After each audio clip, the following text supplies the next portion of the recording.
सो हमारा next topic है wastage and stagnation.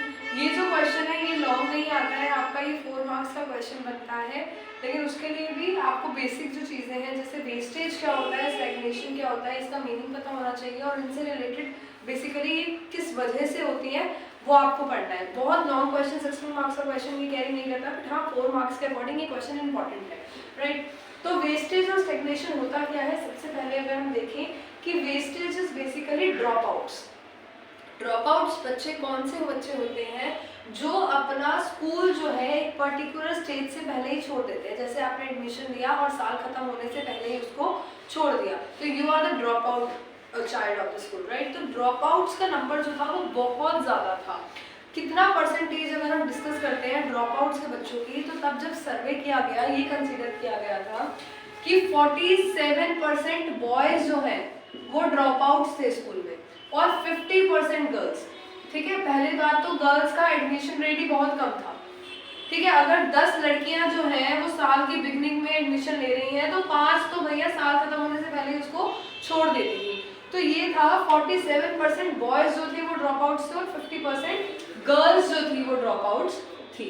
ठीक है, तो ड्रॉप आउट्स बेसिकली अगर आपका ये क्वेश्चन आता है तो सबसे पहले आप वेस्टेज में डालोगे दो स्टूडेंट्स जो साल खत्म होने से पहले ही अपना एजुकेशन जो है, अपना जो पढ़ाई है वो छोड़ देते थे। रीजंस कोई भी हो सकते हैं, फिर वो साल कंप्लीट नहीं करते थे।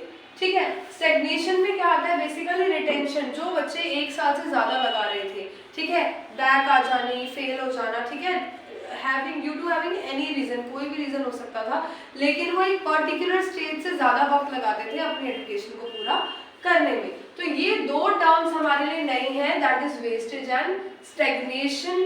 सबसे पहले आप इन दोनों टर्म्स को एक्सप्लेन करोगे कि भाई ये टर्म्स का मीनिंग क्या है। वेस्टेज का मतलब क्या है, वेस्टेज का मतलब आप ड्रॉप आउट स्टूडेंट्स को एक्सप्लेन करोगे कि जो बच्चे साल खत्म होने से पहले leaving a school before a particular stage, जो बच्चे स्कूल जो है वो लीव कर देते थे बिफोर अ पर्टिकुलर स्टेज। जैसे आपने एडमिशन लिया, अपना वर्किंग जो बेसिकली जो आपका पढ़ाई का पूरा 1 साल था उसको कंप्लीट करने से पहले ही आपने एजुकेशन जो है वो ड्रॉप कर दी। ठीक है, रिटेंशन में आता है हमारा, स्टैग्नेशन में आता है, स्टैग्नेशन और रिटेंशन में आता है बेसिकली कि बच्चे जो हैं वो 1 साल में अपना सिलेबस कवर नहीं कर पाते थे।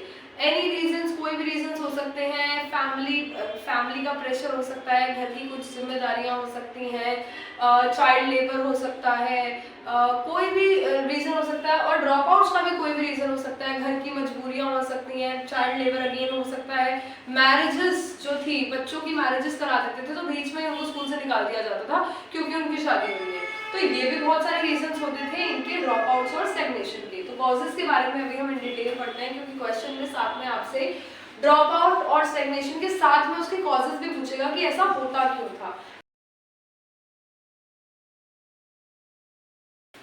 So the causes of wastage and stagnation are, सबसे पहले अगर हम देखें तो टीचिंग जो थी वो बहुत इनसफिशिएंट थी। टीचिंग, पढ़ाने की जो सिस्टम था उसमें कुछ कमी थी।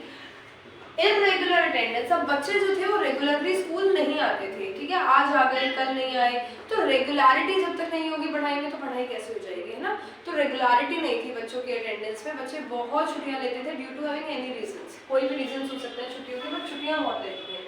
फिजिकल हेल्थ बहुत वो था कि भैया पहले फिजिकल हेल्थ में डॉक्टर्स नहीं होते थे, क्लिनिक्स नहीं होते थे जैसे आज होता है कि हमारे पास मेडिकल फैसिलिटी बहुत अच्छी और एडवांस है, पहले ऐसा नहीं होता था, तो वो भी एक रीजन हो सकता है। रिजिड स्कूल टाइमिंग, स्कूल के टाइमिंग्स बहुत रिजिड थे, ठीक है, जिसमें बिल्कुल फ्लेक्सिबिलिटी नहीं थी स्कूल के टाइमिंग्स में। डिफेक्टिव सिस्टम ऑफ एग्जामिनेशन का सिस्टम बड़ा डिफेक्टिव था, ठीक है, तो उसको चेंज करने की बड़ी रिक्वायरमेंट थी, उसकी वजह से भी बच्चे जो है वो ड्रॉप आउट्स हो जाते थे या फिर स्टैग्नेशन हो जाता था। ठीक है, डल करिकुलम जो था स्कूल का बहुत डल था। ठीक है, कोई एक इफेक्टिव करिकुलम नहीं था जिसमें बच्चे जो थे वो ड्रॉप आउट्स और स्टैग्नेशन का ये भी एक बहुत बड़ा रीजन है कि पढ़ाई के तरीकों में चेंज आना चाहिए था, पढ़ाई को इंटरेस्टिंग तरीके से कराया जाना चाहिए था, ताकि एग्जामिनेशन अच्छा होना चाहिए, ताकि बर्डन ना लगे। ठीक है, तो ये सब चीजें ना चेंज करने की बड़ी रिक्वायरमेंट थी। पहले तो स्कूल से मारते भी बहुत थे बच्चों को, है ना, तो वो वाला स्ट्रिक्टनेस था, पढ़ाई जो इंटरेस्टिंग वे में नहीं कराते थे, तो वो भी बहुत बड़ा रीजन था ड्रॉप आउट्स का। ठीक है, चाइल्ड मैरिजेस बहुत इंपॉर्टेंट टॉपिक है कि बच्चे ने एडमिशन तो ले लिया साल में, ठीक है, बट अब बीच पे पेरेंट्स जो थे उनकी फर्स्ट प्रायोरिटी जो होती थी वो एजुकेशन नहीं होती थी। उनको भाई शादी करानी है, शादी बीच में फिक्स हो जाती थी तो छोटे छोटे बच्चों को स्कूल से निकाल दिया जाता था और उनको शादियां करा दी जाती थी। तो क्या चाइल्ड मैरिजेस जो था वो ड्रॉप आउट होने का बहुत बड़ा कंसर्न था। ऐसे ही थोड़ी गर्ल चाइल्ड जो है 50% ड्रॉप आउट हो रही थी। क्यों? क्योंकि छोटी उम्र में ही बच्चों की शादियां करा दी जाती थी, राइट। चाइल्ड लेबर, अब पॉवर्टी के बारे में हमने पढ़ा कि उस टाइम पे पॉवर्टी जो थी वो बहुत बेसिकली बहुत इंपॉर्टेंट चीज थी, बहुत ज्यादा बेसिकली हाईलाइटेड चीज थी आप कह सकते हो। तो पॉवर्टी की वजह से छोटे बच्चों से भी काम कराया जाता था, चाहे वो खेती बाड़ी हो गया हो या किसी के यहाँ काम करना हो गया, कोई भी रीजन हो सकता है। तो फैमिली को सपोर्ट करने के लिए चाइल्ड लेबर पहले बहुत ज्यादा कराया जाता था, तो उसकी वजह से बच्चा जो है वो स्कूल में कैसे रेगुलर हो पाएगा, राइट। तो बच्चे जो है वो ड्रॉप आउट और स्टैग्नेशन इन्हीं वजह से होते थे कि उनको पढ़ाई बेसिकली पढ़ाई जो थी उनकी फैमिली के लिए फर्स्ट प्रायोरिटी नहीं होती थी। बच्चे इरेगुलर बहुत होते थे, टीचिंग जो थी वो उस टाइम पे सफिशिएंट नहीं थी, फिजिकल हेल्थ जो था मेन एक प्रॉब्लम थी, रिजिड स्कूल टाइमिंग, स्कूल के टाइमिंग्स बहुत रिजिड हुआ करते थे, एग्जामिनेशन का जो सिस्टम था वो बहुत डिफेक्टिव था, करिकुलम जो था वो डल था, चाइल्ड मैरिजेस कराई दी जाती थी और चाइल्ड लेबर जो था वो बहुत पहले तो बहुत ही फ्रिक्वेंट हुआ करता था, राइट। तो वेस्टेज एंड स्टैग्नेशन का अगर हम क्वेश्चन की बात करते हैं तो वेस्टेज एंड स्टैग्नेशन का क्वेश्चन आता है, explain what is wastage and stagnation, या फिर what do you mean by wastage and stagnation and what are the causes related to wastage and stagnation. तो वेस्टेज एंड स्टैग्नेशन में सबसे पहले आप ये एक्सप्लेन करोगे कि वेस्टेज क्या होता है और स्टैग्नेशन क्या होता है। Wastage is basically leaving a school before a particular stage, ठीक है।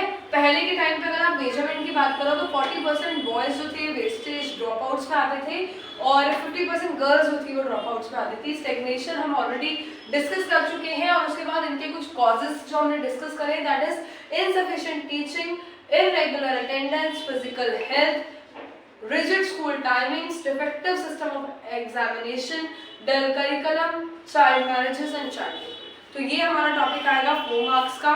इसको अच्छे से अगर आप रीड करो तो आप अपने लैंग्वेज में भी बहुत अच्छे से बना सकते हो। बहुत बड़ा लेंथी क्वेश्चन नहीं आएगा, बट इनका एक्सप्लेनेशन आपको अच्छे से देना है, तभी क्वेश्चन आपका 4 मार्क्स का बहुत अच्छे से आप अटेम्प्ट कर सकते हो। Thanks for watching our video. तो आज हमने डिस्कस करा है 3rd unit of 2nd book, ठीक है। और भी इससे रिलेटेड जितने भी यूनिट्स हमने प्रीवियसली बनाई हैं, हमारी प्रीवियस वीडियोस में आपको सारी यूनिट्स अच्छे से एक्सप्लेनेशन के साथ दिख जाएगी। और इससे रिलेटेड जो हमारे क्वेश्चंस हैं हम आगे आने वाली वीडियोस में डिस्कस करेंगे। अगर आपको हमारी वीडियोस पसंद आई हो तो लाइक, शेयर और सब्सक्राइब करें। और अगर कोई भी क्वेश्चन में कोई आपको डाउट है तो आप कमेंट सेक्शन में हमसे डिस्कस